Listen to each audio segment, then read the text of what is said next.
for Princess and the Frog. Oh, I just love it.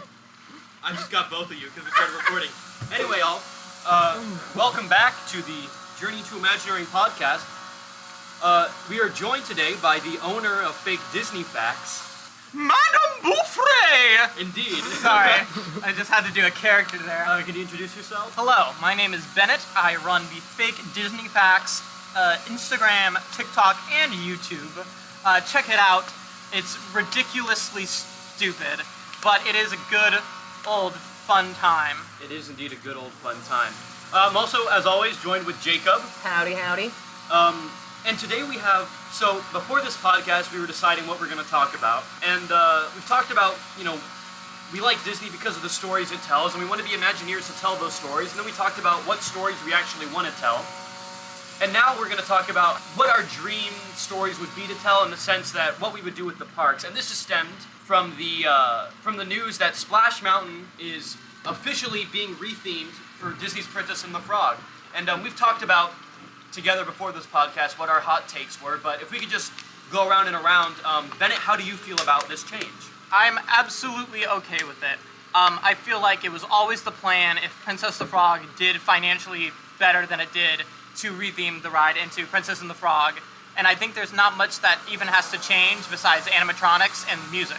So I think it's a win all the way around. Jacob? I don't know much about the controversy surrounding Splash Mountain, but Princess and the Frog has always been one of my favorite Disney movies. Mine too. Tiana is my favorite Disney princess. In Nice. fact, as we speak, I am wearing my Princess and the Frog Hawaiian shirt. We're not Wow. videoing today, but Jacob did show up in costume, I guess, in uniform. Yeah, so it has always been one of my absolute favorites ever since it came out.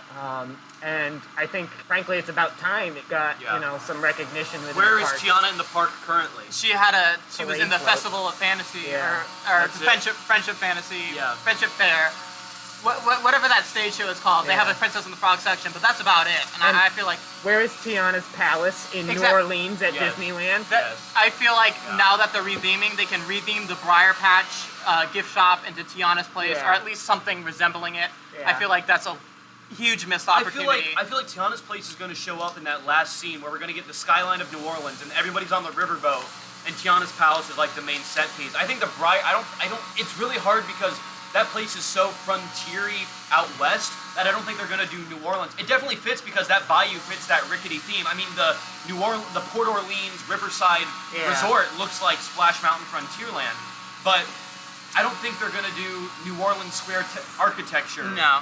I think it's just going to be set pieces on the ride. It's going to be definitely Ray's Bayou theme. They are adding a Tiana's Place restaurant to, I was believe about it's to called say. Reflections, Yeah. the That's new cool. Disney resort. One of the That's So resorts I'm actually glad doing that we're getting multiple. Tiana's Place, there's because I did some work for the Disney Cruise Lines, and Tiana's Place, we did a bunch of crates that were like crawfish to be shipped to Tiana's Place. But I mean, it doesn't have any representation. And frankly, I'm a New Orleans jazz musician. That's one of my favorite styles of music. I'm so glad that there's more. Hearing Dixieland in the park is so, I love it. It's so Disney to me.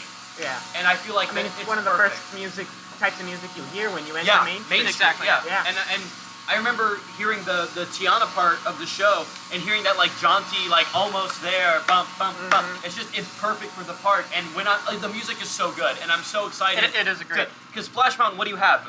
Laugh in Place, How Do You Do? Yeah, Like- and Zippity Doo Dah, I can see people are upset. They're like, but that's like the most classic Disney song. If anything, I don't see it out of the picture that they can incorporate it musically into the ride. I mean, if they can incorporate MICKEYMOUSE, like that bump ba bump ba bump, they can definitely do the bump ba bump. Because Main Street, I think, plays an instrumental of Zippity Doo Dah. Yeah. Like opening rope drop is like Zippity Doo Dah, bump. Even- Welcome to the park. Even program the Country Bears to sing Zippity Doo Dah. Yeah. Just- Yeah. I Yeah, did a stage production of Underland, and they had the Caterpillar sing Zippity Doo Dah You're kidding. in the stage production. I Like never that saw song. that. I was gonna be in it, but I never saw it. That song can go anywhere Yeah. in really can. any property, because it's not specifically Song of the South. Like it is when you think of Zippity Doo Dah. You think Disney, not Not Uncle Song of the Remus. South. So, in going with this, because we're all okay with change in the Disney parks. We love it. We welcome it. Because we go so much, we love new things. So the question is that we're going to talk about a couple areas in the park that we think could change, and frankly, how we would change it. What would we do in the parks if we were given our ideas? So I guess we'll start with Bennett. You're in the parks more than the rest of us. Maybe. What do you think needs attention in the parks? Specifically, we're going to be talking about Magic Kingdom heavily. I was going to say Epcot, but in Magic Kingdom... We'll talk about Epcot, but we'll circle back to Magic Kingdom. Magic Kingdom, I think the area, I mean, this is not a radical opinion, but Tomorrowland in Magic Kingdom is not very cohesive. It's a mess. As it is mostly Pixar and space themed. It's like, it's one part New Age space-themed convention center and one part let's go to the moon. Yeah, and I think they're working on that. The new color scheme, yeah. The Tron is coming there, which is also kind of weird, but they're fixing it up. They're painting the walls. They're removing the steampunk exterior. But in terms of attractions, I don't feel like any of the attractions like fit cohesively.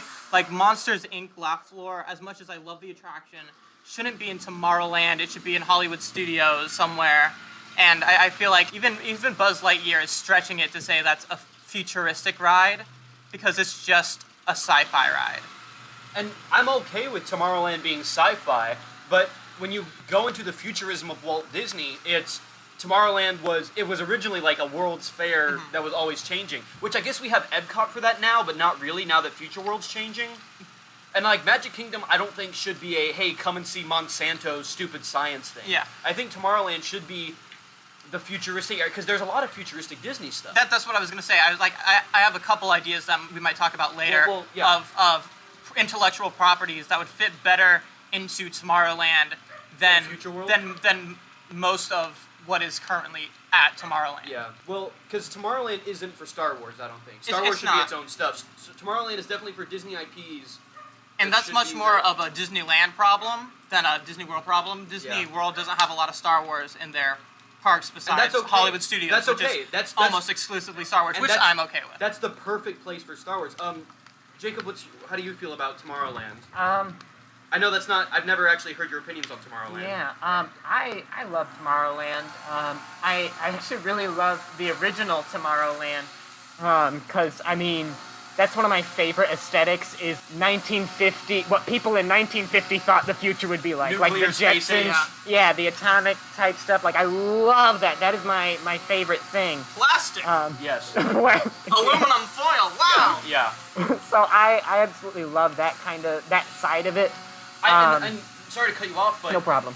I think 1984 like steampunk Tomorrowland also works. Yeah, like Discovery Island I think works, but that's the thing is that you either have nuclear. You have nuclear stuck in the past Tomorrowland Space Age tin can, or you have bronze gear steampunk. Yeah, you really can't have both. With the addition of Tron, there's no way you can do steampunk anymore. No, because that's so different. So, I love the classic Tomorrowland. Present Tomorrowland is, it's all right. It's, I love the sunny eclipse at the Starlight and like Monsters Laugh Floor, I guess fits Monsters there. Laugh better than Floor. Anywhere else it could be. I do like Monsters Laugh Floor, but I do see how it could fit in Hollywood Studios because it's a laugh floor. And it's a Muppet Vision type ride, but it's not a futuristic concept of monsters. Yeah. Like they're not even alien. You can't even make the case that it's Stitch being it's transported. Like another dimension. Yeah, Stitch made more sense because it was like we made teleporting technology and we're robots and we're aliens. And Monsters Inc. is not as much. And I agree. There's nothing really cohesive left in Tomorrowland. No, and that's been the same thing though for the Disneyland Tomorrowland because after all the exhibits left, they're trying to fill space and like it was the bicentennial, so they put America Sings in Tomorrowland. Yeah. And like sense. Tomorrowland was a place where it's so incohesive and to the point where it's lost because nobody like the movie. I love the movie Tomorrowland. I think it's a great, cool idea. It's a great. I have not. Yeah, neither have I. So the whole thing is that Tomorrowland is Meet the Robinsons Tomorrowland. I love that kind of aesthetic. Yeah. But it's not represented in the parks. Tomorrowland in the parks is come see this gray ride because it's futuristic because it's gray. And it's like that just doesn't work anymore. So now that you mention it, I really would like to see a Meet the Robinsons. No, that's one of the. I have was about to say, so I would love to hear Bennett's because I'm not a big on an IP man. So Bennett, how would you change Tomorrowland? What would you want to see? absolutely Wall-E. If they're gonna put Pixar, if their thing is to put Buzz Lightyear and to put The Incredibles Dance Party and to put Monsters Inc. Laugh Floor, if you're going to put Pixar in Magic Kingdom and you want to do Tomorrowland because that's the only land it makes sense, Wall-E is set in the future. It's about making a green, environmentally friendly future. It could easily go into any of the attractions. Specifically, I feel like the Stitch's Great Escape area that is completely abandoned right now could easily host a Wall-E attraction where you bring back the flight to the moon or flight to Mars technology, where you have the screen on the bottom and the top, and you're flying in space with Wall-E, and you have a Wall-E animatronic, you have Eve animatronic, the vein as the Stitch animatronic. I feel like that's like an obvious solution that not a lot of people, because Wall-E is a great movie, and it's a property that is not in the parks at all. I think it's my second favorite Pixar. It's probably my favorite. It's up there for me. I think Ratatouille is my favorite. Ratatouille is also great. I think just Wall-E has something about it. Sorry, Incredibles. I was about to say Ratatouille, Incredibles Wall-E. is my favorite. Incredibles is my favorite. I like Finding Nemo too. That's I But think all of number 2 those have representation in the Yeah. park.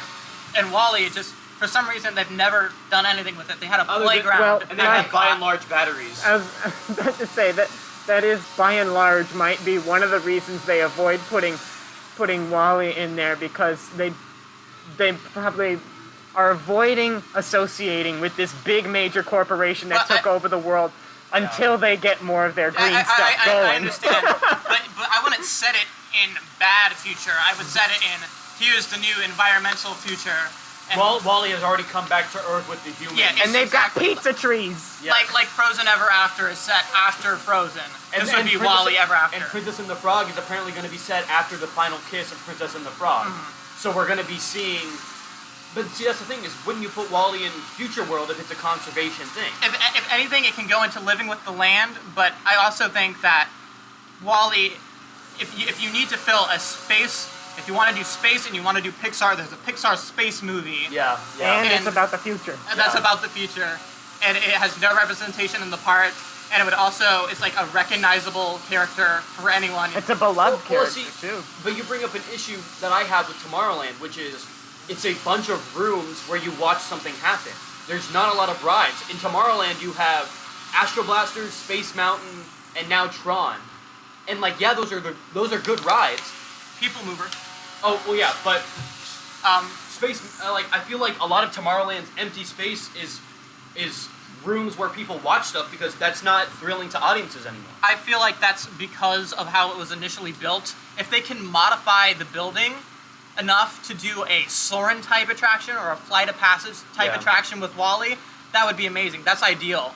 But the way that the building is set up, it's not large enough to make a moving attraction. So- that's not a simulator. So, if we were given, like, what's the main problem with Tomorrowland? Like, where's the most empty? I feel like it's where Stitch was, right? That's where the most empty That's space. the Stitch- current, the only. The entrance into Tomorrowland is Stitch and Laugh Floor, and I feel like neither of those, well, one of them's empty and the other one's not very Tomorrowland. Yeah. So what would we put? I feel like you could overarch that if you wanted to.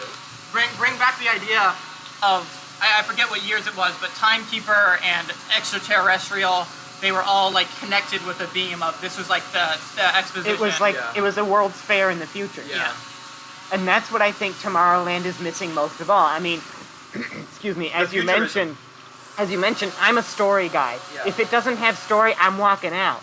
And Tomorrowland is missing a cohesive story. Yeah. You don't walk in and you're not, like, every time you walk into a land at Disney, you're watching a movie. You're the director because you control where the camera goes, but no matter what, you are watching a story happen. Yep. Every place you go in that particular land, and especially in the case of Magic Kingdom, Yeah. as you go through the lands themselves, Yep. it is one cohesive story. Forward and back. Forward and back. But Tomorrowland Yeah. is a total disruption of that Yep. story. It needs to be rethemed and it's so many different ends of storylines that have been missed in cohesion. And frankly, like, I don't have a good enough thing of like, this is what Tomorrowland should be, because I don't think it should be like, now Tomorrowland is Incredibles. Like, that's not what I want. Yeah. I also don't want Tomorrowland to be, now it's all Tron themed. Yeah, I mentioned this before we started, that I love Disney IP. It's great, but I have been taught to focus more on original IP. The way that the original Disney parks were done, where It's original idea. it's original idea, like just Pirates of the Caribbean or Dinoland USA. Yeah. Those are honestly my favorite attractions. Is when it starts as the I park. definitely agree. So I think what Tomorrowland needs is just a full renovation with a new story, a new park IP, and maybe filter in some other properties along the way, but make sure they fit in with that story. But I feel like that is what they tried when they had Timekeeper was not based off of anything, and Extraterrestrial It was going to be Alien, but now it wasn't. that wasn't based on anything either. Yeah. And I really like that, and I wish I could have experienced that. Well- but both of those rides were not very popular. And going into that, I think Tomorrowland, since we don't, I like to look at all the different lands as not the same land in different themes. Adventureland is its own, like, it's inhabited by its own people. It has its own attractions. And Fantasyland is its own land. It has its own people.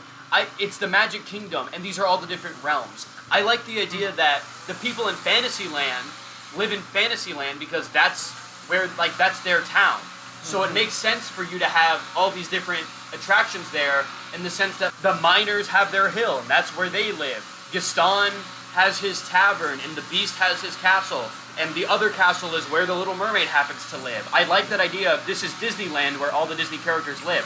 So Tomorrowland, you have these IPs that take place in space. That's just where those people, like, I don't feel like... Make it a spaceport.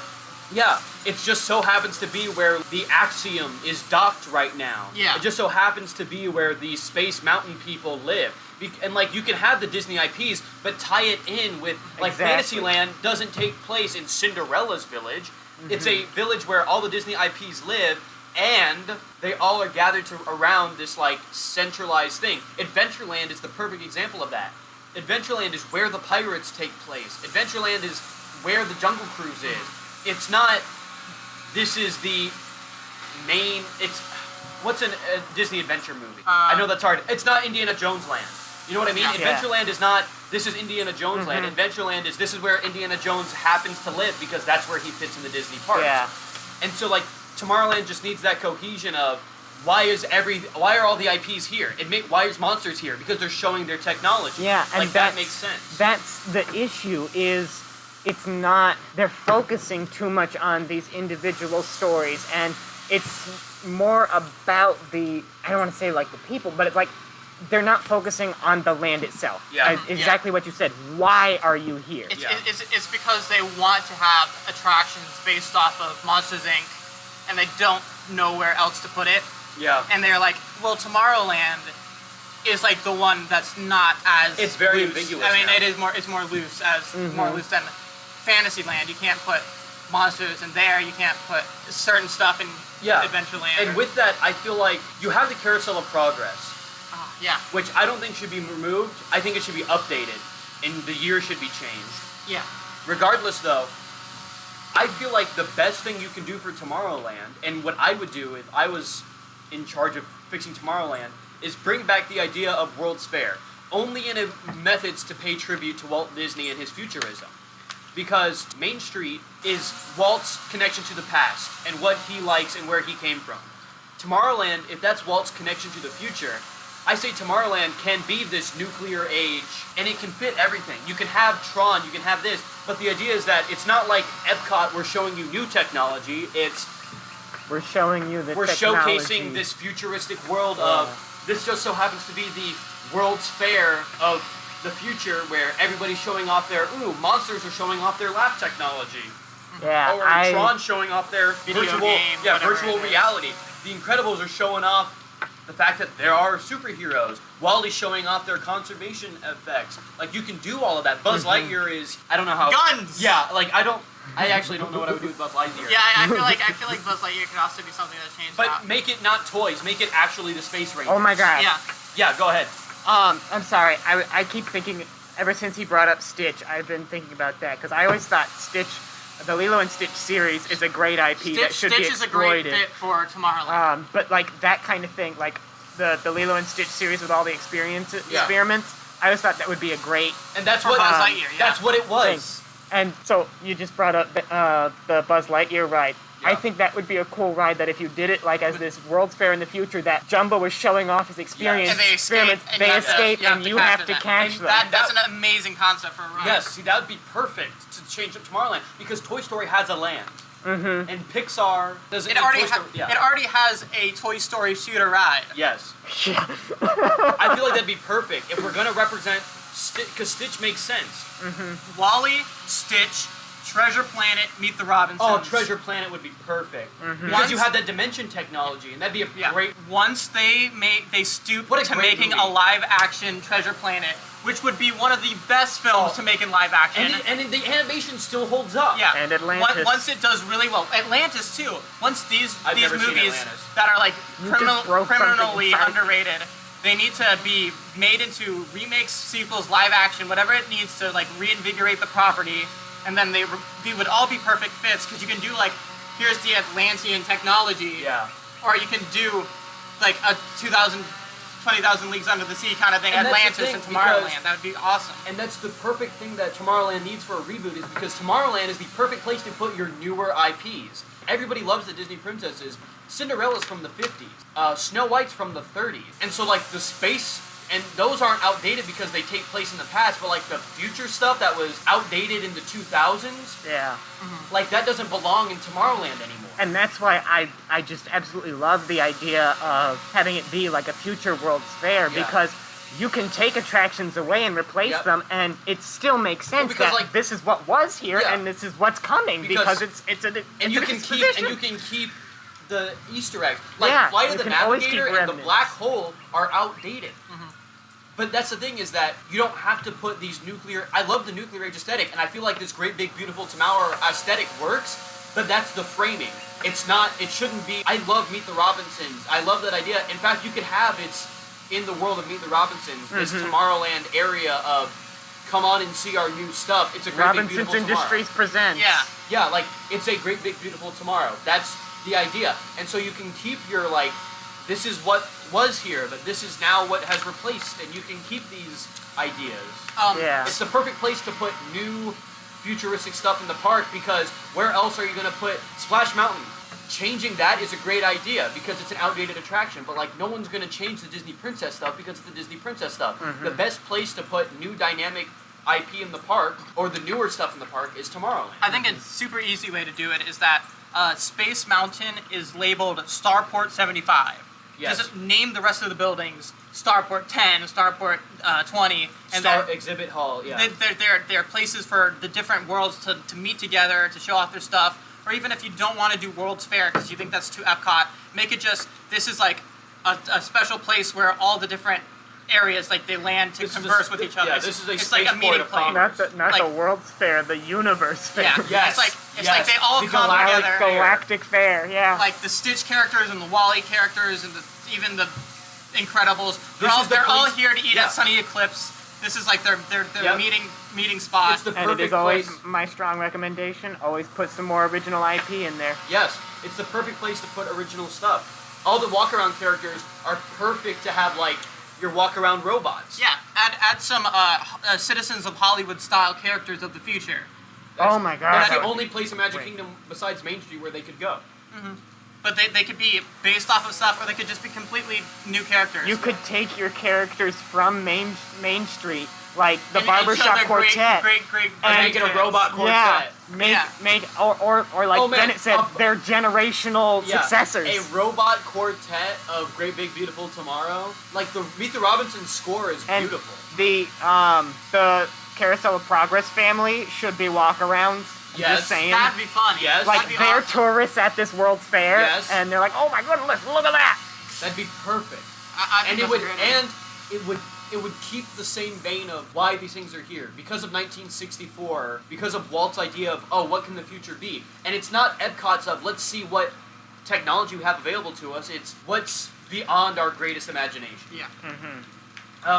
Yeah, that's a great thing for Tomorrowland. We hire us. We fixed solved it. it. We fixed Yeah. Tomorrowland, Too bad we're gonna go back and see dingy 1970s architecture.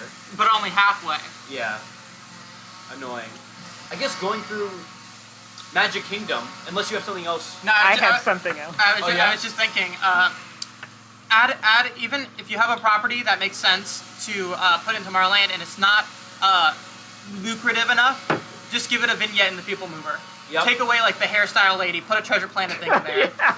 Put a Meet the Robinsons thing in there. Yep. That way it does no harm, but it's just like for the people who love those movies like we do, it's just like what would be the problem with putting Wilbur with his weird hair in that scene instead of some nameless character? Sorry, that was just something I thought of. What do you have, Jacob? It's Hollywood. It's not Magic Kingdom. That's but fine. One thing I have always said, and it's infuriating that it's not on Disney Plus at the current moment, but I love the sci-fi dine-in theater. That's one of my absolute favorite places. And it's the best because restaurant. It's amazing. Hollywood Studios has the best restaurants. Absolutely. Like Round Derby is... Prime Time. I love Prime Time too, because it's that 50s That aesthetic. uncle. But as much as I love the sci-fi dine-in theater, one thing, if I had complete control over what happens to it, I would make it into a House of Mouse attraction. Yes. Oh, that would be amazing. Wouldn't it just? And I'm so upset that House of Mouse is not on Disney Plus, because that was one of the greatest Mickey shows I ever. think it's because it was on Netflix or something. Well, they still have House of Villains, but not the regular So stuff. I'm sure that'll end up. But House of Mouse would be so fun. Especially for, It's like Halloween. For Halloween, House of Villains. Yeah. And you could have, the Huey, Dewey, and Louie animatronics doing the band, and you can have Mickey come out every now and again. But for the most part, it's the same thing. You're sitting and watching cartoons. Yes. Hey, here's the thing I have. Going through the Magic Kingdom, what's attractions that we wouldn't touch? What do we think are perfect attractions? Haunted Mansion, Pirates of the Caribbean, Country Bears. No. You can change Pirates of the Caribbean. I don't think so. I don't think you can update Pirates of the Caribbean. You can update it, but you can't. It's really weird to have these over. It's really weird to have Jack Sparrow among like the weird 1960s animatronics. But technically, it's a difference between changing and updating, because I would update Haunted Mansion, but I wouldn't touch it. Okay, what attraction does not need to be... What attraction are we like, yes, this can stay for as long as time? Haunted Mansion, Yeah. How do we feel about Thunder... I feel like Thunder Mountain's a great attraction. Yeah, it's the wildest ride in the wilderness. But there's like nothing that can be added to make it better, I feel. Unless, and see, that's the issue, is that I face when concepting stories for parks is how much story are you going to put in there? Yeah, because Thunder Mountain has a lot of story that it doesn't need but the an IP. difference is, because Thunder Mountain has an IP, is the difference, and it's not something a lot of people know about, but people love it just the same. Well, it's an IP in the sense that now it's an IP. It's essentially original Disney Disney parks. It's not based off of a film or a TV. Exactly. It's an original park IP, and the thing I face a lot when doing different design competitions with the Themed Entertainment Association is like I said, how much story are you going to put in, because of a concept. I don't know if I'd mentioned it on the podcast before, but a concept called Cow Tools. Cow Tools was brought about by Gary Larson, where he did a comic that was essentially a cow standing in front of a workbench with something that looked kind of like a saw and two other tools which were entirely unidentifiable. That's funny. And he just labeled it Cow Tools. That's funny. And people lost their minds over this. They had no idea what it meant. That's just how the Disney parks works too. And and so people came up with their own stories. Well, this looks like a saw, so this must be some form of hammer. This must be like, they came up with their own story for Cow Tools. That's amazing. And when Gary Larson was interviewed about it, because it became such a big thing, he just said, well, I thought if cows made tools, they wouldn't look very good because they don't have thumbs. So, I mean, and that's what goes into some of the greatest parts about the park. Like, a great example is the Bride's Ring in the Haunted Mansion attraction. It was originally like a piece of an old turnstile or something that was a pole left in the cement. Yeah, we've talked about this before. Yeah, and people went, is that the Bride's Ring? Same Is with that a hammer that a cow would build? And the Haunted Mansion is great for stories because there's so many different stories that you can choose and pick and choose what headcanon you want. Yeah, and so that's sort of the battle that you're constantly having in building story is, do you want to leave that as cow tools, or do you want to establish it? That's like I said, with bringing about. I'm sorry. No. I'm cutting you off. I'm sorry. The bad example of that is Star Wars. It's too delved into. It's too delved into. Yeah. So that's when you bring about things like Thunder Mountain, that yes, it does have an IP, and it's a great IP, and yes, you have the potential to update it, to drive home that IP a little harder, but the question is not can you, it's should you. Yeah. Frontierland, I feel like can be, I don't know. Tom Sawyer's Island is kind of out of brand in the sense that like, I forget Tom Sawyer's Island exists me too. time. Because they made a Pirates Island in California. Yeah. But it works as that. Yeah, it does. But it's so weird because Frontierland is the least IP heavy land. I guess. Well, now it has Princess and the Frog. So. Yeah, but even before that, it had I know, Splash it had Mountain. Song of the South. I guess Liberty Square is also the least IP, but it's also Liberty Square. So what are you gonna put there? Hamilton. Like, yeah. bought the rights to Hamilton. The Gonna great release moments Hamilton. in history, but mostly American parts. Muppets. Putting Muppets in Liberty Square was such a good idea. Yes. Genius. That was amazing. They need more of that. I love that's the thing I'm going to talk about. If I had a dream project, it would be Muppet related. Great Muppet movie ride. No, it'd be completely different Muppet based, but it's because I love Dr. Teeth and the Electric Mayhem. Yeah. Oh, and I feel like they should have their own. Anyway, regardless, I have ideas. Muppet Treasure Island. Tom Sawyer's Island is Muppet Treasure Island. It should be. Fixed it. It should be. It's Write that nothing. down, It's just Disney. an island with Tim Curry on it. Yes. But again, Tom Sawyer's Island, what is that doing at a Disney park? What is it doing there? It makes no sense. And when you look out in the Haunted Mansion queue, you're in this really creepy setting. You're in Liberty Square. You're in a Victorian and New then York mansion. you look out and you see children running across barrels across the way, Yes. and you're like, what is that? And like Thunder Mountain works because you can see the Frontier Fort. Mm-hmm. I don't know what I would do with Tom I don't Sawyer's know Island. either. Camp Rock. Get out. Yeah. Make it Camp Rock. It's just one big rock? Or the movie Camp Rock? No, the movie Camp Rock. I know, but it makes no sense for Frontierland. It's just Camp Jurassic from Universal. It's just it's an And how would you make it Camp Rock? But see, I feel like with Frontierland, Euro Disney's Frontierland is weird. And like it's like a frontier village with mannequins in the way that Pirates of the Caribbean was supposed to be a wax museum. I'm not totally familiar with But their Euro Frontierland Disney. Is that Paris. Disneyland. Paris? Yeah. Okay, I do have. And their things about Frontierland that. mixes in with their Haunted Mansion. Theirs is beautifully Amazing. done. Phantom Manor is wonderful. Amazingly themed. It's my favorite and Haunted the Mansion. fact that mine too. So The cohesive. fact that it melds with Frontierland, I don't know about this mannequin stuff, but the fact that it has that same story, but of course it's in the same land. And I feel like that's the thing is that really Thunder Mountain nice. is such a great story that why do we not have like a continuation of that whole? Because Thunder Mesa is how it is in Euro Disney. Why is Frontierland Tom Sawyer? Because there are different periods too. Yeah. Like Yeah. it's the Wild West, but then it's like, and now you have Southern Frontier. But it's just because that part of the park was built in such an era where that was like the biggest thing. That was the most anticipated land. and the other side of that Davy is Crockett, from the Keel Hall. from like Frontierland to Liberty Square is not just a passage through time, but also a passage through the United States. Yes. Yeah. And where Tom Sawyer's Island is along the Mississippi River. So Yeah. it is one of the only And I IPs guess, you and I have get, that but you that's can. the thing is that now we're gonna have Princess and the Frog, which is in what the 1930s, 20s. 20s. Yeah. Okay, that's I know it's like. Yeah, it's Flapper era. Yeah. So you have Princess and the Frog, which takes place in New Orleans, Yeah. which is not in the West, in the sense that it's still well below the Mason-Dixon line, way Yeah. east of the Mississippi. Not way east of the Mississippi, but like.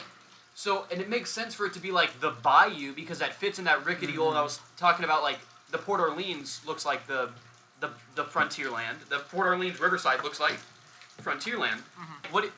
I feel like I like the Princess and the Frog. I feel like it's gonna have to change from being a desert into being. The You're image right. they've released. I didn't think of that before. Yeah. The image they released of It's their not a concept desert. art. It looks a lot more green and lush. No, I like that. It should be on the Mississippi. It should be in the bayou. But the thing is do we change Well, that's Country the Bear thing Jamboree is to not being in a desert west town, or is- do we keep? I The feel like original- I feel like but there's that- enough space to the make a transition. problem is, Yeah. like I was saying, that is the United States, and Yes. Big Thunder Mountain is in Old West California. And So it's out west. yeah, so No, that makes sense. But how do we transition that to being like Thunder Mountain, out west, Yeah. Louisiana, That's Bayou, exactly what I'm saying, to like is there's- East colonialism? It it's- makes sense. There's a weird there's path dissonance. in between. Yeah. There's dissonance, and you I have don't to want add it to. I just don't want it to padding. turn into a Tomorrowland of like we're just sticking it there because it makes no other sense. Can you? This would be really weird. Yes, it But would. can you extend Splash Mountain No. into Adventureland and have Thunder Mountain still be part of Frontierland, or would that completely be wrong? No, Adventureland is not Splash Mountain. Adventureland is not Frontierland at all. There is a distinction. Adventureland is much more jungle than it is. Yeah. I feel like But Pirates if is you make Princess and the Frog Pirates much is more the swampy and green, that's still Yeah. that's a lagoon versus Yeah, a that's swamp. true. That's the thing. Pirates of the Caribbean is in the perfect space to transition from Adventureland to Frontierland. Yeah. Because Adventureland, mistake me if I'm wrong, Jacob, you know more about this than I do, but Adventureland is us looking for a outpost, to Frontierland being like, now we're starting to settle, to colonialism being, now we're in a town, right? Into Fantasyland, into Tomorrowland. Correct. Mhm. Correct. Yeah. I guess, Yeah. So you're right that Pirates really is a great transitional Yeah. piece to put there. and that's the other thing too, is I love the gateways into the lands, but I feel like where the entrance from the lands to the hubs are perfect. Mm-hmm. But the entrance from the lands between the other lands is weird because like you go from a bizarre storefront in Adventureland to walking in between two like frontier Well, town. Tangled the Haunted Mansion. Yeah, that's also weird. Colonialism to Tangled. That is a troubling issue, and I've actually had the pleasure of talking with a few Imagineers on that. Yeah. That there's a certain way to go about it, like Yeah. how you walk through the lands. Like if you start at Thunder Mountain and just walk straight across to Liberty Square You to walk Haunted across Mansion. America. Yeah, you walk across America, but like the transition, even in the buildings themselves, like it's so cohesive, and you don't even like realize Yeah. it. But then you have what you're talking about, where you step out of Aladdin and into Literally, No. I can hear the Haunted Mansion spooky music from the Tangled bathrooms. yeah. And so the issue, the main issue is you can't direct that camera, is because the guests are the camera, so it's trying to come up with the padding between with landscaping and sound and architecture, is trying to meld these forces together. That is an extremely difficult task. And it definitely makes sense that you're gonna have some weird, just because of the space in the park. Mm-hmm. Like you can't just have another gate into Fantasyland. You could, but whatever. Because Islands of Adventure does that, right? Yeah. Well, Almost. Well, A little they, bit. it's been a while since I'm trying to picture it. There's like an archway sort of that separates Fantasyland and Liberty Square. It's like a building that you walk by right next to Peter Pan and Tangled. Oh, There's by like Memento Mori. Yeah. It's the harbor. It's by the Harbor yeah. Tavern. And I feel like that's the transition because it goes from Peter Pan to Harbor It House. does block your sight line right into it. But that's like I understand. Like it doesn't bother me as much in a story sense because I understand. Like, oh, now we're in a different land. It just bothers me in a perfect world. I would have a separation, but you just can't do that Yeah. for traffic. Because it's not a circle like Yeah. Islands of Adventure where you can Which put is a why I'm Jurassic fine- Park arch Yeah. on each side. That's why I'm so fine with the spoke and hub design of the hub because like walking under the castle into a fantasy village works. Yeah. Um, You have the Tomorrowland walking- sign, the yeah. Adventureland sign. And that's Yeah. the thing is you Frontierland don't have doesn't. room Liberty Square. for Yeah. something like a castle to be put in that, because you have to think that you're not only going to have people walking from the Tangled bathrooms to Liberty Square, but from Liberty Square to the Tangled bathrooms. So you'd have to Yeah. have a double-sided, Yeah. and you'd have to have the room for that. And, you'd also have to have you'd have to disrupt guest flow Yeah. for a while you're building that kind so of thing. I mean, it's something that like irks me when I overanalyze Disney in the sense that like if we're putting a Princess and the Frog thing in the Wild West, how does that change? Because it makes just knowing Splash Mountain off the top of my head, that works.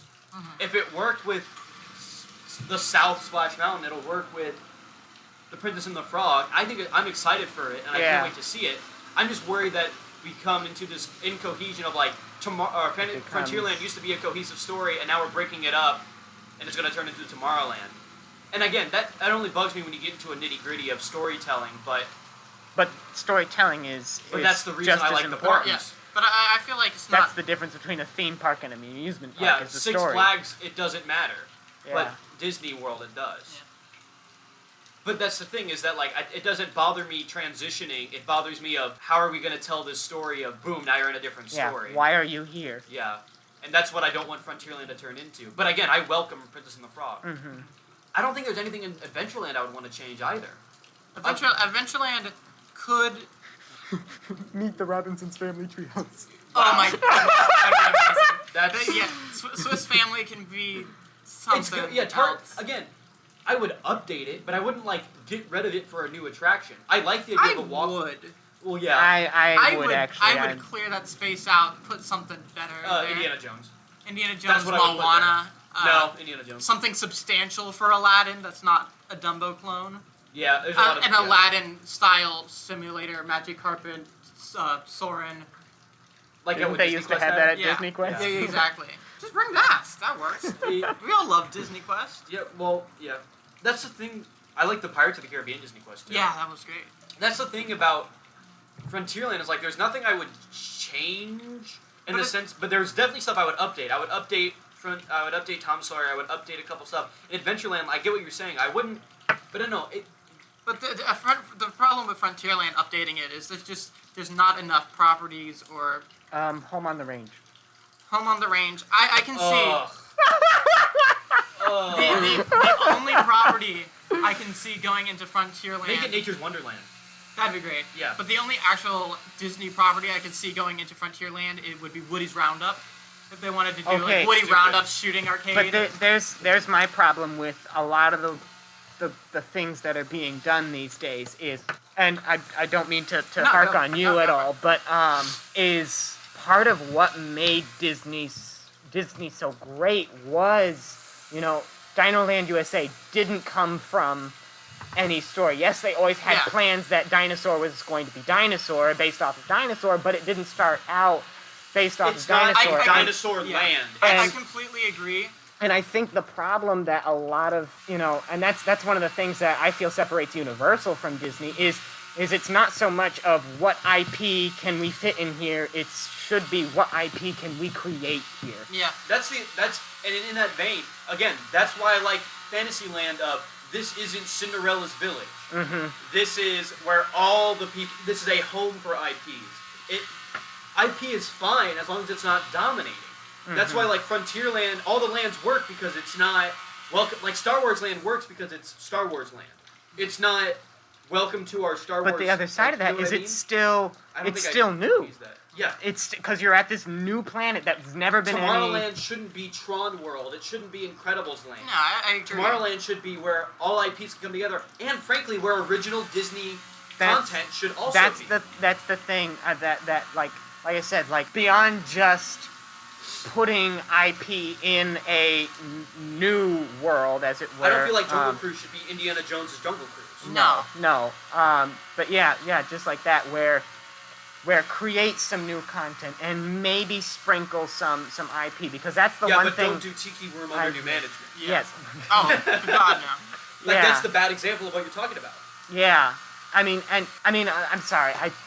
I'm stuttering quite That's a all bit right. here. It's just difficult to establish, because I do love Disney IP, and I Yeah. think a lot of the ideas you've been saying are just great, and I would But I love wouldn't to put have Toy them. Story in Frontierland. No, But my- I want it large scale, but like the shooting arcade is the only thing I could think of. It's like Yeah. if you want to break Maybe a Davy little Crockett. bit, yeah, maybe a little bit of more draw. I only think as much as I love the original stuff, and that's what I enjoy most about the parks, but like that's so much harder to add in Yeah.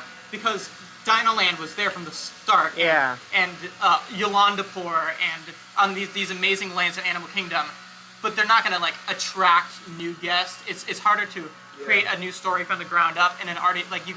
If you wanted to do That's why Tom you- Sawyer's Island is now Yeah. a completely new character's island, it's still gonna feel like Tom Sawyer's Island. That's why you gotta reference the old Disney original stuff. Yeah. You don't need to create a new character so much as you. I don't think Magic Kingdom's the place to create new characters. But That's. but then Animal Kingdom and Epcot, I feel Yeah. like work So- great for that. but you say that we can't bring in these essentially original ideas, and I do get what you're saying, that doesn't have as big a draw, but wasn't until what, like 2012, like that's still recent enough. Like Big Thunder Mountain was well established before they added the SEA story in there, and that is not Frankly, necessarily created it.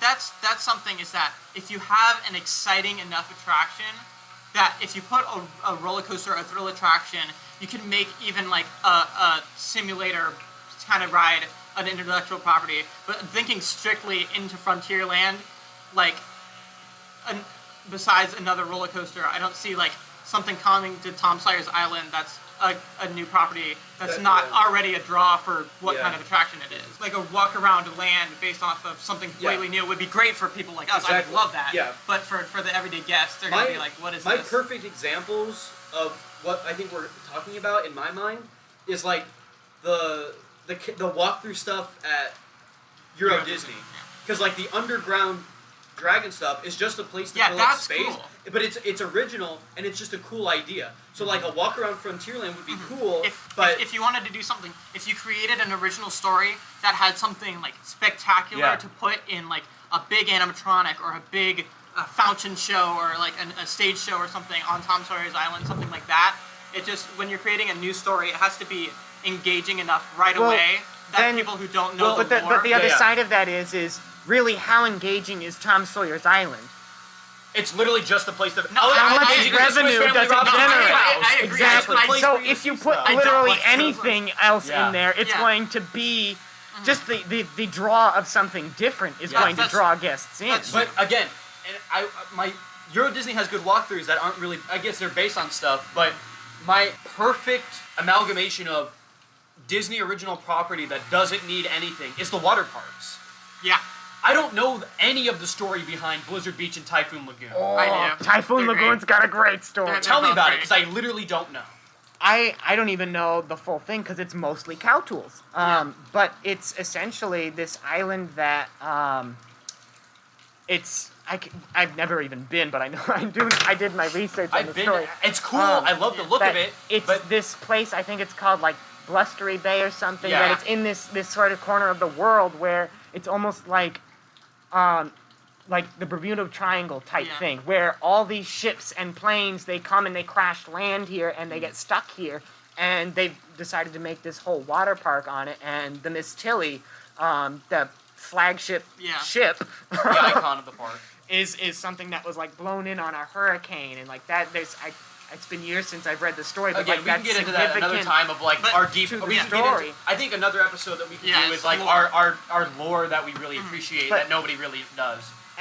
But they with Typhoon Lagoon, they again added something new To Disney to come see. to Disney, and that was with Misadventure Falls was one of Yeah. the perfect examples. Well, Typhoon Lagoon itself was a new something- thing to add Yeah. to Disney. Yeah, And I But feel I- like no. But the question is, does that work in Magic Kingdom? I feel like once again, it only works if it's something that can draw people in without knowing anything about it. Yeah. But But if it remains just a walk around Tom Sawyer's Island Well, that's with like- nothing new added to it besides a new theme, Yeah. To me, that's how I feel about like the hotels. The hotels have stories behind them. Yeah. And people don't go because they want to see. Like, no one's really going to the Riviera, besides me, because it's a new thing to see on Disney property. But like, you stay at a hotel, and the story's just to make it more themed like Disney. So the question is, does Magic Kingdom work with this brand new? Like, I feel like for instance, I wouldn't replace Splash Mountain with a new original. I feel like Southern idea, I think. because Magic Kingdom is the like entryway park, Yeah. that it's the one that you go. It's the main. It's the flagship park. It's your Disney. Disney is like Yeah. the most families go to it, and I feel like adding new stuff like that is great for people like us, but I feel like that suits more for the other parks because people. I think just the opposite. That's where you and I differ. Is I think because it's the flagship park that is where, like, if you're gonna do Disney pre-existing IP, that stuff to me fits way better in Hollywood Studios Hollywood than Studios. Magic Kingdom. But Magic Kingdom has, I feel like, see, I agree with you to a certain extent. The classic Disney and like, I feel like Hollywood Studios is new Disney. Yeah. Hollywood Studios is, let's put Marvel. Hollywood Studios is Star Wars, Pixar. Yeah, let's put Muppets. the live action stuff. Muppets, that's Hollywood Studios. That's the non-Disney Disney part. I feel like Magic Kingdom is the, what does Disney own to put there? And I agree, like, Country Bear Jamboree is an original idea. But it's still a Disney IP. Yeah. So, like, Tom Sawyer to me isn't a Disney IP. So I feel like, what's it doing in the park? Yeah. But that's, like I said, that's another side where the difference of opinion is, you say that, if you put something new at Tom Sawyer Island, there has to be a different kind of draw. The attraction itself has to be the draw. But to me, and I know I'm not alone, that it doesn't really matter what the attraction itself is. It's the story that draws I was you. gonna say, I figured it out. It's because, we all love the stories that these attractions tell. So we'd love. But the thing is people go to But these if you parks. told Maybe me- some people only go to these parks once in their life. Yeah, and so, they're not going to go to Tom Sawyer's Island no matter what. and that's the thing Because is, I'd love to see. unless there's something to do there that's elevated from what it is I'd currently. love to see an original idea. Me too. But I don't think From like a I'm standpoint. I'm thinking about, in the best case scenario, if they're gonna change it, they're gonna have to put an IP there only because it's Magic Kingdom. And that's why I love animals so much, is that besides Avatar, there's not a single property. Everest, Cali River Rapids, Kilimanjaro Safari, Tough to Be a Bug. Sorry, there's Tough to Be a Bug. Up has a show, but there's none of the attractions, and they could add a billion more Dinosaur. attractions. No one knows Dinosaur the movie, That's true. Who's but seen they could Dinosaur? add a billion attractions with no IP, no pre-existing thing, completely new stories, and people would love it and go for it for years and years. And that's what I love about Animal, is that Animal doesn't rely. It's not here's Zootopia, here's Jungle Book, here's Bambi. It's here's Yolanda here's Dinoland USA, but that's the story that Animal Kingdom tells. The story of Animal Kingdom is not come and see Disney. The Disney, story of yeah. Animal Kingdom is not a zoo. It's not a zoo, Not a zoo. which is what I think. And And I I think think that's the thing with Epcot. I like IPs at Epcot if it establishes and supports the idea of Epcot. Three Caballeros is great. I think that's a great IP to put Because in. they're singing about Ratatouille. I come think see that's the, I think that's a good it's IP. come see the culture and experience it with this character. That's why, like, Guardians of the Galaxy works only because it's like we're thinking about our past and connecting it to our future. Yeah, the little pre-show thing they show in the Epcot experience is Yeah. like, here we are, we're the Xandar Collective, and we're gonna bring our new technology to Earth, which is Epcot. Yes. Which is, it's a showcase of technology. Of course, it's gonna go wrong. It's a roller coaster. Yeah. But at least it's like framed with the idea of. And again, the This is question is Epcot just a glorified Tomorrowland? And I think no. The difference is that Tomorrowland is a place where you can put futuristic Disney stuff, and Epcot is a completely different story in the sense that the whole park is about futuristic and cultural acceptance. I'm almost entirely okay with putting Carousel of Progress in Epcot instead. Yeah, Because I feel Only as it fits Future World just better like than I Tomorrowland. put Adventures with Times with Mr. Lincoln in Yeah. America Pavilion. Yeah. Jacob, if you were given, because I know you like original stories and you have a lot of do, original stuff, and yeah. I want to showcase that more than us talking about our opinions on the park. No, and what I'm we're just, gonna change. Yeah, you're you've been listening. bringing up a lot of good points. Oh yeah, but well, what? Because you like original ideas, and I want to hear an original idea. If you were given, An empty space? an empty space, first of all, choose a land. I couldn't choose a land. I Okay. would have to work with an empty space. Okay, let's say Disney comes to you, and no one steals this idea. This is Jacob's own idea. I want to hear, because So- I think we're coming to the part of the podcast where Jacob's going to give us a story, and then we're going to all collaborate on what we think would be our Disney attraction. So, this was actually what I had done through UCF's TEA, Themed Entertainment Association. We had a design competition Perfect. last fall, and we had certain parameters, and we essentially had to create a new park, and we couldn't use IP.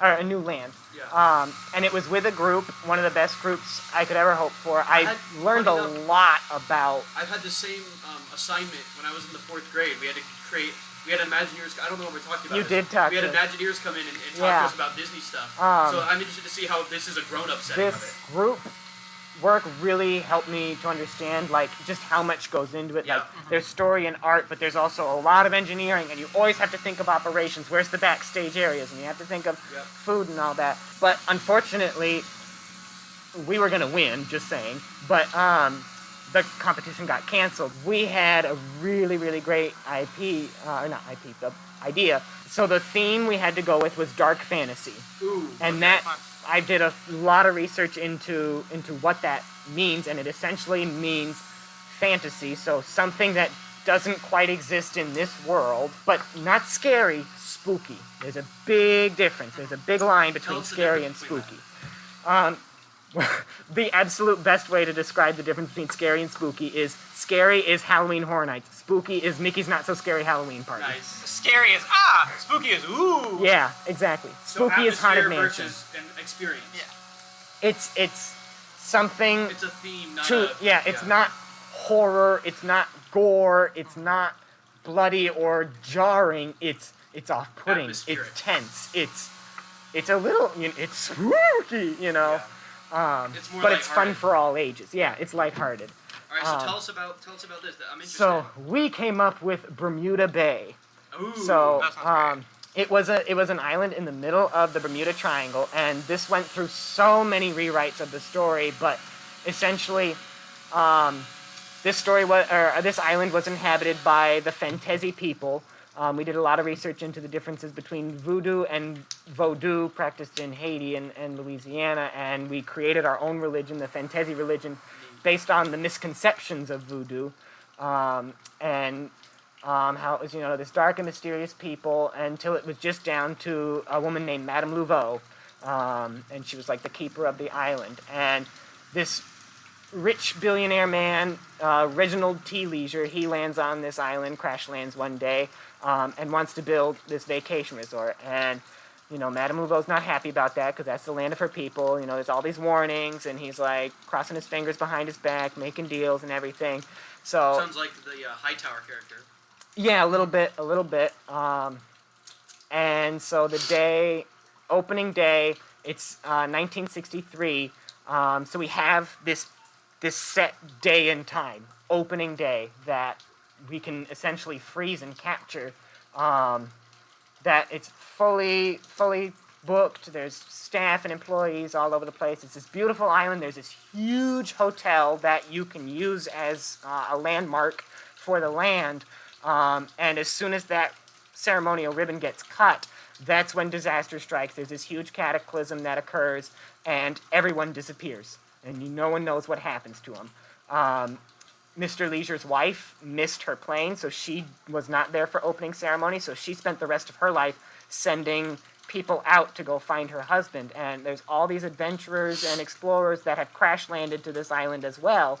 And so beyond the overgrowth of the island taking itself back, we have like this boardwalk area that's just covered in plants. The hotel is in shambles. Really cool. And then we have this adventurer outpost area where most of the adventurers have crash landed, and they've built their own little areas. And so most of your staff are these adventurers that have crash landed, and the in the hotel is the only place you'll find people from the 1960s opening day, but you still have all these banners and these torn signs from opening day, so you have that captured moment in time. Jurassic Park-esque. I was going to say, is it a Jurassic Park style island, or is it like a Hawaii style island? Is it more rocky? It's tropical. Okay, so it's more lush. Yeah. Okay. Yeah. I guess that makes sense for Bermuda. So for like the boardwalk side was a little more like a beach, and then the adventurous side was sort it's of not like rockier. cliffy and volcano-y. It's Yeah, like, okay. and in the back was dense jungle, Okay. jungle, and so we had essentially anywhere you went, it's exactly the way the camera went, that you were experiencing a story, and every Yeah. time you went, it was a different story depending on which way you went, and we had to have 3 attractions. Or no, we had to have 3 things. There was interactives, a roller coaster that told a story, and a dark ride. Our interactive was heavily involved with the adventurous side, where we had this adventure outpost where it was these adventurers who, the Soaring Anchor Society, and they were dedicated to figuring out the mystery of the island. And that's where the separation between Cow Tools and in-depth story came in. Was for most people it was Cow Tools, but if you wanted that in-depth story, That's nice. you had that interactive adventure where you go around the park with your little walkie-talkie device and learn more Now, about the story. I'm not trying to cut you off. No here, but problem. What's the spooky aspect? Because that that So- interests me. I like those dark So stories. here comes the spooky. Is the curse of the Fantezi people that Is this tie into the mystery? it does. Okay. It does. So sort of behind the boardwalk area. Well, actually, I could talk about the boardwalk area. We have one of our shows was the Ladies of Leisure, the Ghouls Next Door. It was this 1950s girl trio group that would come out in these torn dresses, but they're still very fancy but dusty, and like they had dark makeup on. They would essentially be ghosts, but they were supposed to perform on opening day when the cataclysm So they occurred. keep So performing? the show must That's- go on. that's That was cool. actually the That's name of the awesome. show, was the show must go on. And just before, as they were finishing their final song in every performance, something happens that stops them from finishing. So that's why they have to come back every half hour That's cool. to do the show. And then behind that was the Forbidden Jungle area. So that's where we delved into more of the Fantezi lore and, you know, the dark practices of the people. But that's also where a lot of we had backstage facilities there. We had our first aid facility, our safety room for those who need a safe space. That was all there because, you know, it was a way to respect that area. You know, keep quiet here, and then you get to the hotel, Yeah. and it's this towering, massive, crumbling, you know, almost like Hollywood Tower, but Yeah. pink. But what? Pink. Oh. Nice. And that is, there are no adventurers in the leisure resort. It is just the ghouls, essentially, of the past, because no adventurer wants to go near it. Yeah. And we had a restaurant in there called the Siren's Call, and the only man who wasn't from the original opening day in the resort was Chef Von Cleaver, who was just so dedicated to food. He had to open up this 5-star restaurant, and he's the only one who's ever gone in, but he never came out because he loves cooking so much, so people don't go near there. But the roller coaster itself takes you through the history of Reginald T. Leisure and Madame Laveau, and it's this whole message of conservation and, you know, respect the land, and you will be free of the curse or whatever. But one of my favorite parts about the land, and this was one of the parts I had spearheaded, was Gouger's Expedition Tours. Okay. That was our dark ride. And it centered around Robert Gouger, Yeah. named after the fact that he robs people and he price gouges. Nice. He's an adventurer who is set on money. He's Mr. Krabs, you know. And he came here on this island with Dr. Xavier Albertson. So abbreviated, he's Dr. Expert. Nice. And he's sort of our Milo Thatch character that is interested in the culture and wants to preserve it and everything, but he's being exploited by Robert Gouger. So Gouger's Expedition Tours was originally made so that This is gonna be loud. that Gouger would profit off of tourists and adventurers who wanted to see the dig sites that Albertson was digging at to unearth the culture. We're gonna pause the podcast. Sound to come down for a second. All right, and we're back. Sorry about So- the loudness. Jacob, you were talking to us about. So yeah, Gouger's Expedition Tours. There's a picture of Gouger for those who are listening, and there's Dr. Expert. But anyway, so the guests themselves, I forgot to mention, the entrance of this land is, our entrance gate is a cruise ship that has Nice. crash landed. So the guests have crash landed on this island as well. Gouger's You were talking to us. Sorry, I didn't mean to cut you off. No problem. During the break, you were talking to us about how you have So the interactives based on mysteries about the Bermuda Triangle. Yeah, Tell so- us about that. the Soaring Anchor Society was named after the fact that most people crash land through plane or boat, so soaring and anchor. And it was founded by Winifred Wayward. So she sort of leads all these things, but you have this device that you can get into contact with some of the more prominent characters of the story. But there's all these this sort of side mission that delve deeper into the lore of Bermuda Bay.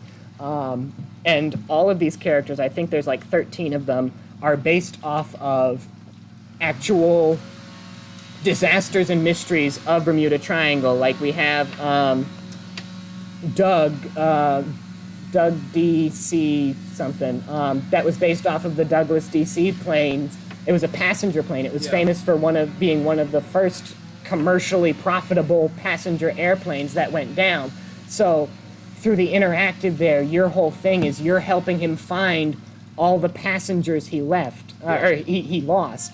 And actually all the passengers he had were named after hurricanes that had hit the Bermuda Triangle. And we also have like Great Isaac, based off the Great Isaac Lighthouse. And he's this crazy man, and you have to help him fix the lighthouse so that people can stop doing stuff, crash landing and everything. One of my favorites was Rosie Lee. She was named after the Rosalie, and the Rosalie is famous for, it was found, but no people were on it. One of the only things they found was a parakeet. Rosie Lee's story is you have to help her find her parakeet. So that was really fun. I spearheaded that part of the interactive, whereas my group did a lot more of the, the more important story aspects of the real story of the park.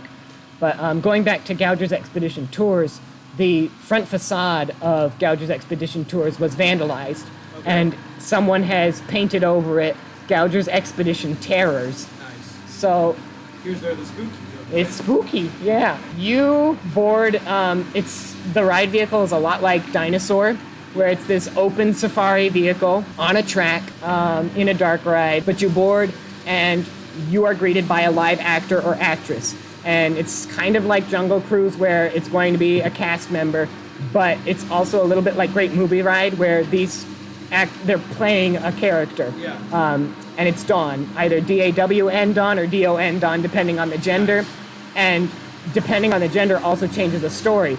Dawn D-O-N was a catamaran captain, whereas Dawn D-A-W-N was a pilot, similar to Amelia Earhart. Kind of what they tried to do with Kong, Skull Island, where you have a different driver, but that wasn't very successful. No. It becomes super apparent within your first moments of meeting Dawn that they are one of the most incompetent guides on staff. And they talk about, when you first board, how, you may have heard rumors that I'm the tour guide that got so lost that we ended up in a cavern filled to the brim with insects, but that's not me, Dawn, that's the other Dawn, And so you start on this expedition, and you stop at this fork in the road, and Dawn has to check their map.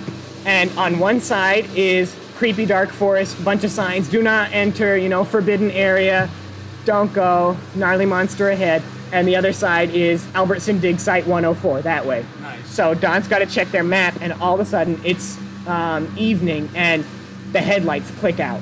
And you hear a ghoulish laughter, and the lights come back on, and all the signs have flipped. And, come on inside. It's safe in here. This is where you want to go. You head into the dark, creepy forest, and essentially the entire time you're in there, you're tormented by the Fentezi goddess of mischief, Okanpe. And her name is derived from different Creole words, mixed Louisiana Creole mixed with Haitian Creole. So you go on this whole adventure of just whimsy and mischief, and there's cover art for it. That's cool. You keep getting sidetracked and attacked, essentially, but you're never in any mortal danger until there's a chase scene that happens when you finally get in contact with Dr. Albertson, and he's like, where the heck are you guys? And so Dawn describes the situation, and Xavier recognizes your tormentor and says, the one thing, she's pretty much unstoppable, but the one thing I know about her is she hates bugs. That is her worst fear. Lucky for you, you have the only guide on staff who managed to get lost in a cave filled to the brim with bugs. So you hightail it into this cave, and Okampe appears, and she's about to throw a fireball at you when an insect crawls up her shoulder, and then suddenly insects start pouring out from everywhere. Screens Gross. and plastics, and you will. It's like the Bug's Life where you feel it in your seat. Oh, I hate it already. And you safely make it out. When you make it out, we have to transition you back into the park, because this whole thing takes place at night. As you're entering the ride, the sun is setting. So as you're exiting, it depends on the time of day you ride. Whether you see the sunrise, it's still night, or the sun's going down, or so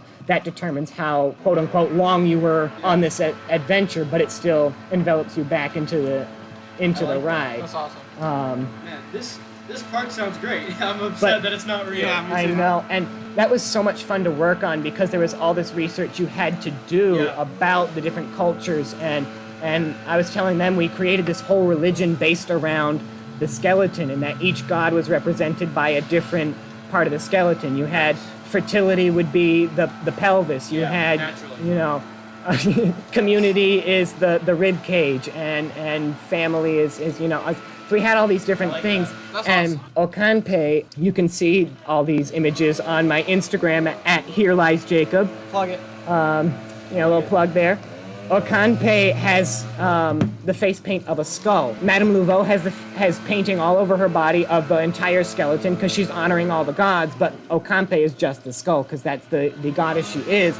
And the reason being that she messes with all the senses. There are smells you smell in the ride. There are definitely sights. You feel bugs. You hear strange jungle noises. So it's this, all the senses are mixed in. And it, like I said, it was just so fun to work on and develop this kind of thing. And you guys are hearing this and wishing it were real. Yeah. That's almost my point of build it and they will come. As long as it's a good story, it's gonna work. In my opinion, and we even had a holiday revamp for it.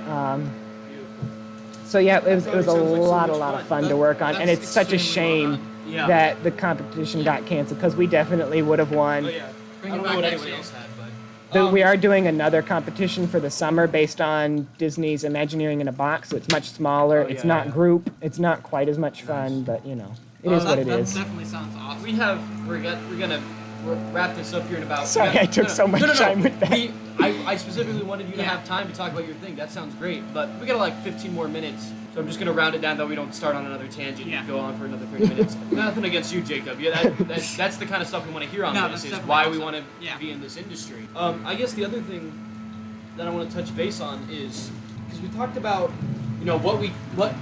what we don't like in attractions versus like what we do like, which is story based. Jacob told us about a story he wants to tell. What I want to know is that I guess we can all going around here, and I'd posit you guys the question of, what do you think is a story that isn't told enough?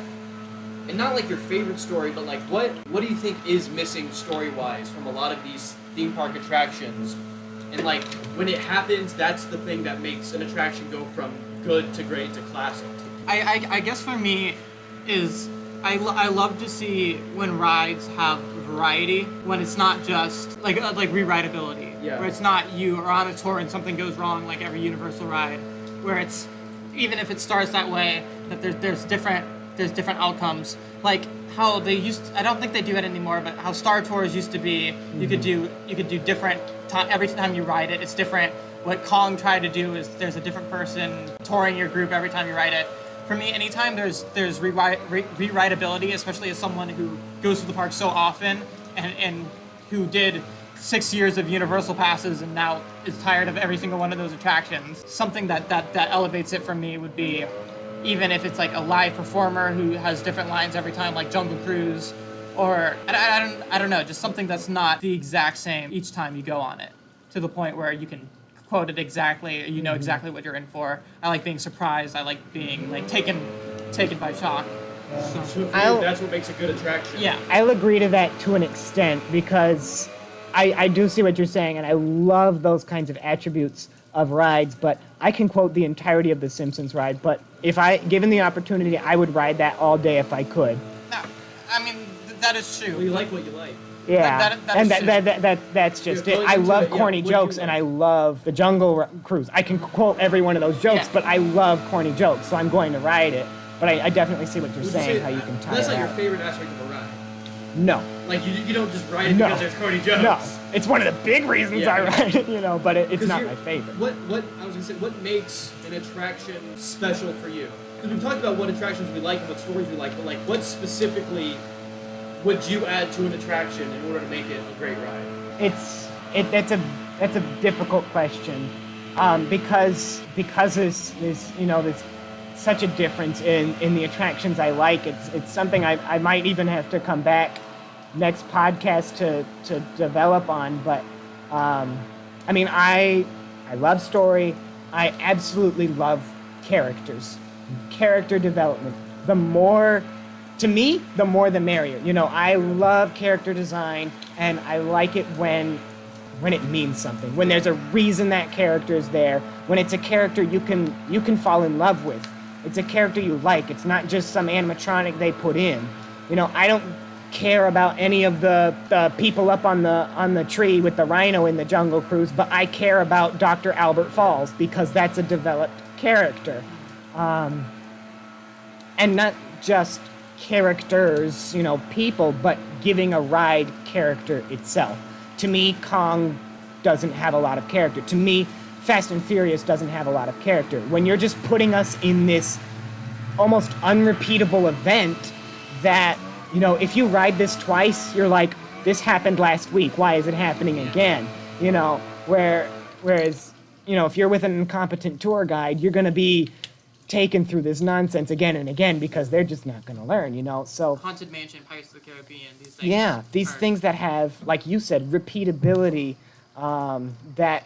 it's not, I mean, yes, it is the same story, Yeah, but but there's it's- not... You notice new things every time. It's not, you're looking at a screen and you can only see one Yeah, thing. exactly, It's a exactly. world that you can look around It's a new world. and discover. Yeah, and the attraction itself has character. I think that, to me, is one of the most important aspects.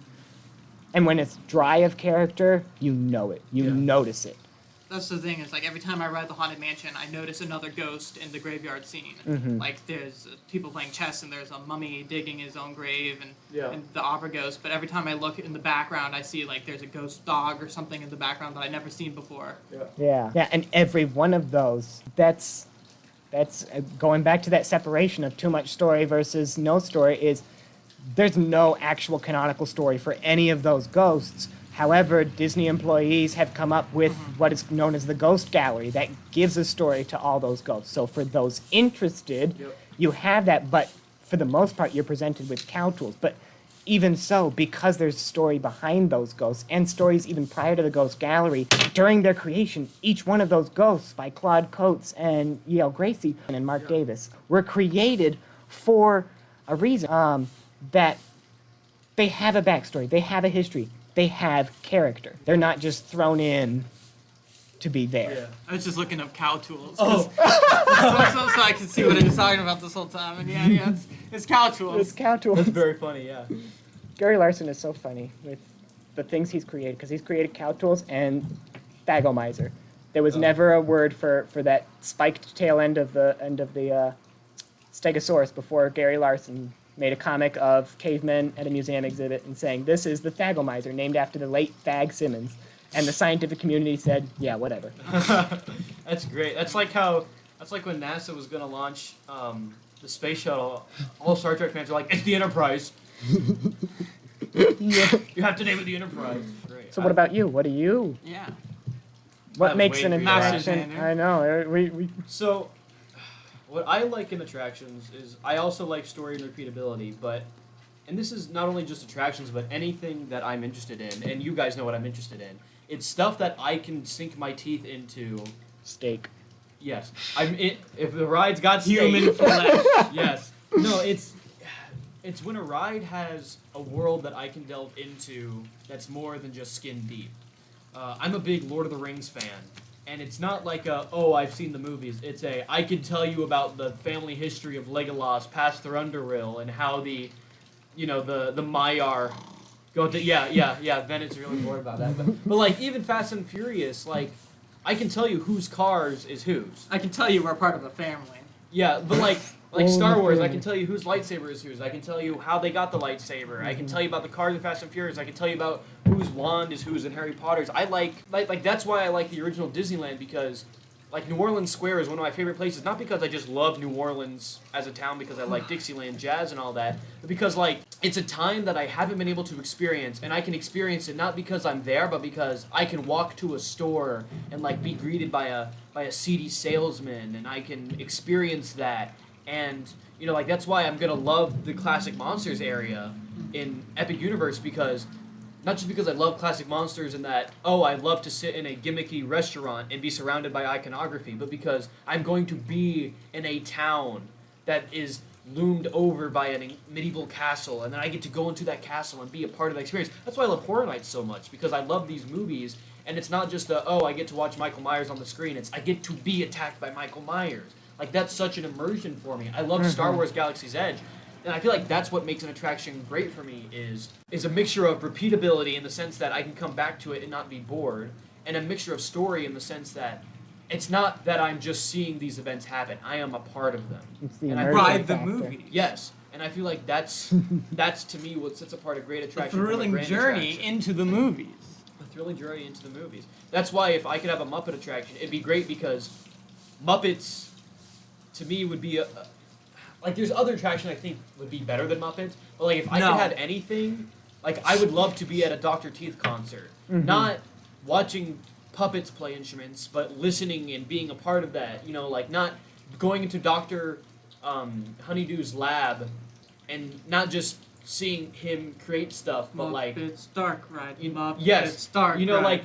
like I want to see the Muppets land of them creating a movie, not because I love the Muppet movie and want to watch a land based on the Muppet movie, because I want to be able to experience Kermit riding a bike and watching his legs. I really just about that. Like, Gross, no, but you we know, don't like like that. I want to be able to experience this for myself, and I feel like the best way to do that is through these stories and these immersion. Star Wars Land is, you know, they were saying, they were asking a cast member 10 of like, hey, how did that spaceship crash? Just testing him. And the cast member's response was, I don't know. And I'm like, that's so perfect. It doesn't need, like, there's a story there that you can get it, but like, it's just so real. And that's the thing, is I want it to feel real. So that's to me what makes a great attraction a great attraction. I guess, for me is, I mean, not to go up to a cast member, but like, in an Imagineer standpoint, if the most important question for me is why. Yeah. I don't care what it is. I don't care if it's original IP or old IP or what it is. I don't care how you do it. How has never been a problem for It's why. engineers. They have always been able to figure out how. It's why. It's why Yep. is the most important question. Why did you make that color? Why is it that texture?